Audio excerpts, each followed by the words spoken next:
Generally હું podcast કરતો હોઉં ત્યારે મને એક પ્રશ્નમાંથી બીજો પ્રશ્ન ત્રીજો પ્રશ્ન બહુ સૂઝે, તમારી સાથે વાત કરતા કરતા મને સૂઝી રહ્યું, પણ તમે બધા જ જવાબ એની અંદર એટલું સરસ રીતે વૈજ્ઞાનિક રીતે સમજાવો છો કે પછી મને એમ થાય કે હવે હું તમને જ બોલવા દઉં.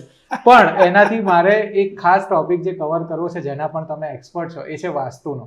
તમે હંમેશા એવું કહો છો કે વાસ્તુ દોષ હોય તો તોડફોડ કરવાની જરૂર નથી, પણ મેં અત્યાર સુધી જેટલું જાણ્યું છે ને એમાં હંમેશા કોઈ એવું જ કહે છે કે ભાઈ આ સીડી નીચે તમે જાજરું બનાવ્યું છે કે ટોયલેટ બનાવ્યું છે તો એને ખસેડી દો, તમારો બેડ આ દિશામાં ફેરવી નાખો. તો આ મતલબ એવું ખરેખર બધું કરવાની જરૂર છે કે એના બીજા કોઈ સાદા ઉપાય હોઈ શકે જેમાં બહુ ખર્ચો ના થાય? રાવલ સાહેબ, મેં પહેલા તમને કીધું કે એસ્ટ્રોલોજી એ સાયકોલોજી છે, બરાબર છે ને?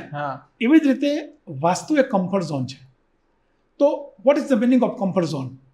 કમ્ફર્ટ ઝોનનો મતલબ એ છે કે જ્યારે તમારા ઘેર જાઓ છો અને ઘેર ગયા પછી તમને આરામ કરવાની ઈચ્છા થાય છે, ઘેર જવાનું મન થાય છે, એને કમ્ફર્ટ ઝોન કહેવાય. તો વાસ્તુ એટલે શું? મેં હંમેશા કીધું છે કે વાસ્તુ એટલે જે તે વસ્તુ, વાસ્તુ એટલે જે તે વસ્તુ પોતાની પ્રોપર જગ્યાએ ગોઠવેલી હોય એનું નામ વાસ્તુ. હવે માની લો કે આપણે અત્યારે અહીંયા બેઠા છીએ, આ મને તમે મસ્ત ચા પીવડાવી, મેં આ કપ અહીંયા મૂક્યો, આ અહીંયા મૂક્યું, આ અહીંયા મૂક્યું, તો આ જ્યારે મારી વચ્ચે આવે છે તો એ કમ્ફર્ટ નથી.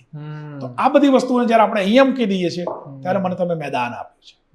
તો વસ્તુ સ્થિતિ આ છે કે તમારા ભાગ્યમાં જે છે, હું હંમેશા કહું છું કે તમારા ભાગ્યમાં છે એ જ ભગવાને તમને આપ્યું છે. પણ મારા જેવો આવીને તોડફોડ કરાવડાવે તો તોડફોડમાં ન પડશો, કારણ કે તમે માની લો કે તમારા ઘરમાં અયોગ્ય જગ્યાએ ટોયલેટ બાથરૂમ નથી અને તમે એને તોડફોડ કરાવી નાખ્યું, તો તમે માત્ર એને તોડફોડ કરાવ્યું છે પણ તમારા મનમાંથી તો જતો જ નથી. તમે હંમેશા યાદ કરો કે અહીંયા ટોયલેટ બાથરૂમ હતું, અમે તોડાયું અને સારું થયું. આવું નથી હોતું. એટલે તોડાવે એ હંમેશા યાદ રાખજો. જે તમારા ઘરમાં આવીને વાસ્તુ એક્સપર્ટ તરીકે, વાસ્તુ શાસ્ત્રી તરીકે જો માની લો કે તમને કદાચ કોઈ એમ કે આ તોડાઈ નાખો, આને આમ કરો, આને આમ કરો, તો એવું ન કરશો.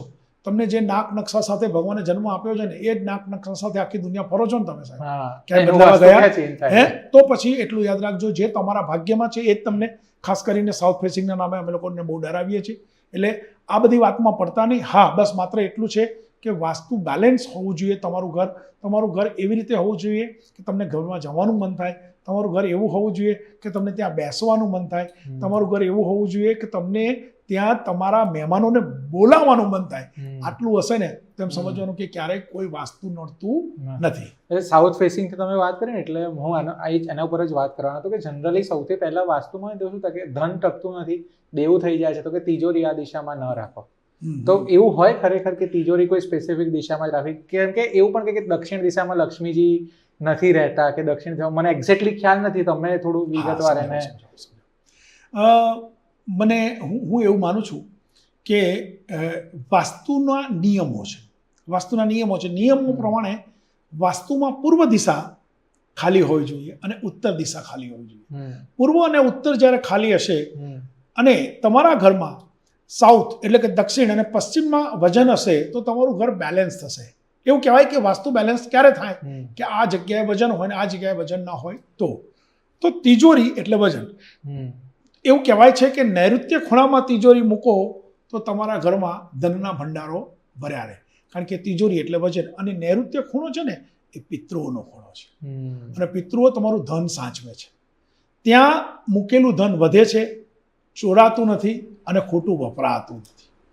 માટે એવું કહેવાય છે કે નૈઋત્ય ખૂણામાં તમે પૈસો મૂકશો તો તમારો પૈસો વધશે. હા, અચ્છા, એક વાસ્તુને લઈને એ પણ હોય કે ઘરમાં પિતૃના ફોટા ના રાખશો અથવા મંદિર આ દિશામાં રાખજો.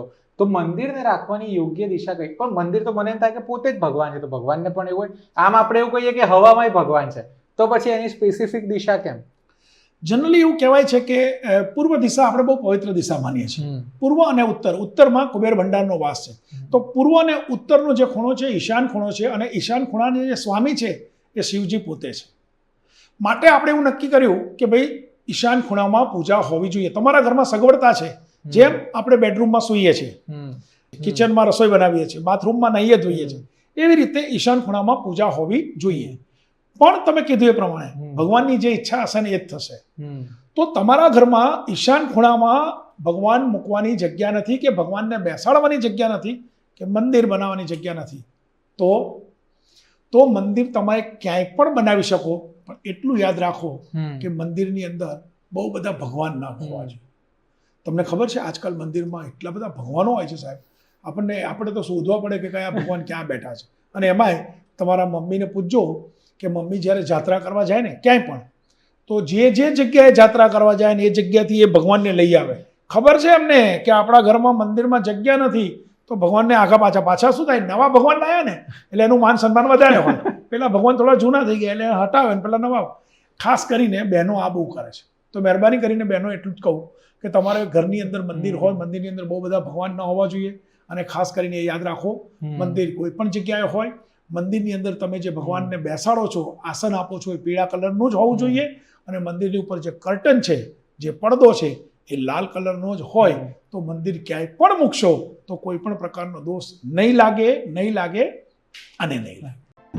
શું આપ માનો છો કે મહેનત અને અપેક્ષાના પ્રમાણમાં વધુ ફળ અને સફળતા મળવી જોઈએ, તેમજ નસીબ વધારે સાથ આપે તો? દુનિયાની દરેક વ્યક્તિ પોતાનું ભાગ્ય બદલવાની કોશિશ કરે છે, અને હું ચોક્કસ માનું છું કે ભાગ્ય પણ બદલાય છે. તો કેવી રીતે?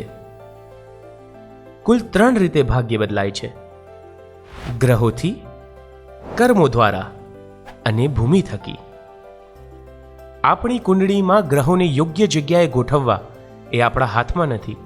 તેથી ગ્રહોથી આપણે ભાગ્ય બદલી શકતા નથી. આ ભાવમાં કરેલા કર્મનું ફળ આવતા ભાવમાં મળે છે. તેથી કર્મોથી પણ ભાગ્ય બદલી શકાતું નથી. તો ભાગ્ય કઈ રીતે બદલી શકાય? આપણું ભાગ્ય માત્ર ને માત્ર ભૂમિ દ્વારા જ આપણે બદલી શકીએ છીએ. તમે જે જગ્યાએ તમારા પરિવાર સાથે વસવાટ કરો છો, જે ભૂમિ ઉપર વેપાર અને ધંધો કરો છો, તે ભૂમિ જો વાસ્તુની દ્રષ્ટિએ બેલેન્સ હશે તો નિશ્ચિત તમારા જીવનમાં સમૃદ્ધિની લહેર આવશે. ભૂમિનું વાસ્તુ બેલેન્સ કરવા શું કરવું, અને આપણી જે ભૂમિ છે તો શું તે વાસ્તુની દ્રષ્ટિએ બેલેન્સ છે, તે કઈ રીતે જાણવું?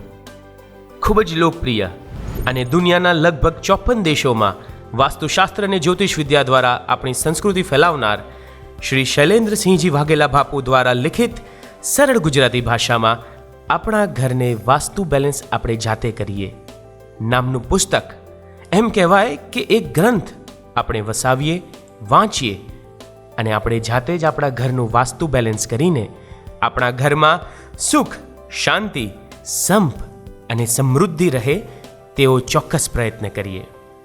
આજે જ આ અમૃતરૂપી ગ્રંથ વસાવો, વાંચો અને જીવનમાં સફળતા મેળવો. વિશ્વભરમાં લોકપ્રિય અને જાણીતા શ્રી શૈલેન્દ્રસિંહજી વાઘેલા બાપુના 30 વર્ષના વાસ્તુ અને જ્યોતિષના અનમોલ જ્ઞાન અને ગાઢ અનુભવની અનુભૂતિ માટે આજે જ સંપર્ક કરો.